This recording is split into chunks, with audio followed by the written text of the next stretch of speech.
ഇന്ന് 23/5/2025. ഇതും ഒരു പരീക്ഷണമാണ്. സത്യത്തിൽ ഇതുവരെ ഇത് രണ്ടും ഇട്ട് മെഴുക്ക് പുരട്ടിയിട്ടില്ല. ഇന്നൊന്ന് നോക്കട്ടെ. എല്ലാം ഓരോരോ പരീക്ഷണങ്ങളല്ലേ, പരീക്ഷണങ്ങളൊക്കെ വിജയിക്കുന്നുണ്ട്. അപ്പോൾ ഇതും കൂടെ നോക്കട്ടെ. ഈ വഴുതനങ്ങയും വെണ്ടയ്ക്കയും ഒക്കെ കഴുകുന്നതിന് മുന്നേ കുറച്ച് മഞ്ഞൾപ്പൊടി ഇട്ടൊന്ന് കഴുകണം.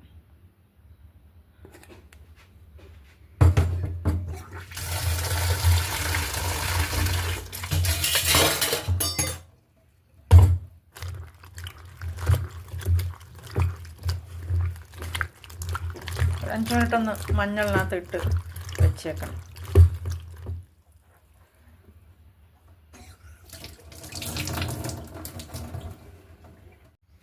വഴുതന മെഴുക്ക് പുരട്ടി വെക്കുമ്പോൾ അതിന് വെള്ളം ഒഴിച്ച് വേവിക്കേണ്ട കാര്യമൊന്നുമില്ല. ഇത് കഴുകുമ്പോൾ അതിൽ കുറച്ച് വെള്ളം കാണും, ഒരു വെള്ളമയം കാണും. അതൊരു ഗ്യാസ് സിമ്മിലിട്ടിട്ട് അടച്ചു വെച്ചേക്കണം. അങ്ങനെ വേവിക്കണം. വേവിക്കാന്ന് പറഞ്ഞാൽ ഒരു 5 മിനിറ്റ് ആ സിമ്മിൽ ഇട്ടേക്കണം. ഇടയ്ക്കൊന്ന് ഇളക്കിയേക്കണം. വെണ്ടയ്ക്ക് ആ സമയത്ത് മഞ്ഞൾ വെള്ളത്തിലിട്ട് കഴുകണം. പിന്നൊരു കാബേജും തോരൻ വെക്കാനുണ്ട്. ഇത് വെള്ളം ഒഴിക്കാതെ തന്നെ ചെറുതായിട്ടൊന്ന് വാടിയിട്ടുണ്ട്. ഇനി ഇതിലേക്ക് എണ്ണ ഒഴിക്കണം. പിന്നെ ഈ വെണ്ടയ്ക്കായ ഇവിടെ ചേർക്കണം. വെണ്ടയ്ക്ക ചേർക്കട്ടെ.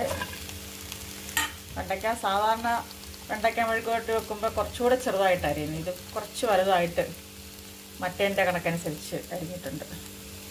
ഇനി എണ്ണ ഒഴിക്കണം. നാട്ടിൽ നിന്ന് ഏപ്രിൽ 12-ന് കിച്ചു വന്നപ്പോൾ 10 കവറ് വെളിച്ചെണ്ണ കൊടുത്തു വിട്ടതാണ്. അതിലിപ്പോൾ 6 എണ്ണം അവശേഷിക്കുന്നുണ്ട്. അതായത് ഏപ്രിൽ 12 തൊട്ട് മെയ് 23 വരെ 4 കവർ കാലിയാക്കി. ഓണം വരെയൊക്കെ ഉപയോഗിക്കണമെന്ന് പറഞ്ഞു വിട്ടതാണ്. അനിയന് നമ്മോഭാഗം 6 കവറ് അടുത്ത മാസം കൊണ്ട് മിക്കവാറും കാലിയാവും. മെയ് അല്ലെങ്കിൽ കൂടിപ്പോയാൽ ജൂൺ എൻഡ്. ഏത് മെഴുക്ക് പുരട്ടിക്കായാലും മെയിൻലി വേണ്ടത് മുളക് പൊടി, മഞ്ഞൾപ്പൊടി, കറിവേപ്പില, പച്ചമുളക്. ഇതിപ്പോൾ എണ്ണ ഒഴിച്ച് കൊടുത്തിട്ടുണ്ട്. ഇനി ഇതിൽ കിടന്നൊന്ന് മൂത്ത് വരണം. ഇവിടെ കിടക്കട്ടെ. അന്നേരം കൊണ്ട് ഞാൻ എൻ്റെ ചക്കപ്പരിപാടി സ്റ്റാർട്ട് ചെയ്യട്ടെ. മെഴുക്ക് പുരട്ടി വേവുന്ന നേരം കൊണ്ടൊരു കുഞ്ഞു കാബേജ് തോരനും കൂടെ.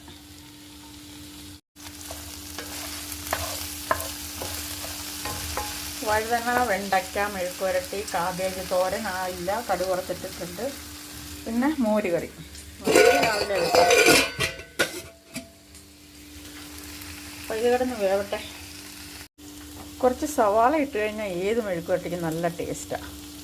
ഇതൊരു വലിയ സവാളയാണ്. അപ്പം ഇതിൻ്റെ പകുതി മതി. പകുതി തന്നെ വേണ്ട. ഒരു 4-3 എടുക്കാം. അല്ല 4-2, 4-1 എടുക്കാം. കണക്കിൽ എനിക്ക് അത്ര പിടിയില്ല കേട്ടാ. 4-1 4-1 ഇച്ചിരി കൂടുതൽ. ഇത് ഇത്ര എടുത്തിട്ടുണ്ട്. ഇത് 4-1 കുറച്ചുകൂടെ കൂടുതലുണ്ട്. ഇത്രയും കൂടി ഇതിനകത്ത് ആഡ് ചെയ്യാൻ നല്ലൊരു ടേസ്റ്റാണ്. കാബേജ് വേവുന്നുണ്ട്. നമ്മുടെ ചക്കയാശൻ കട്ട് ചെയ്യാറായില്ല.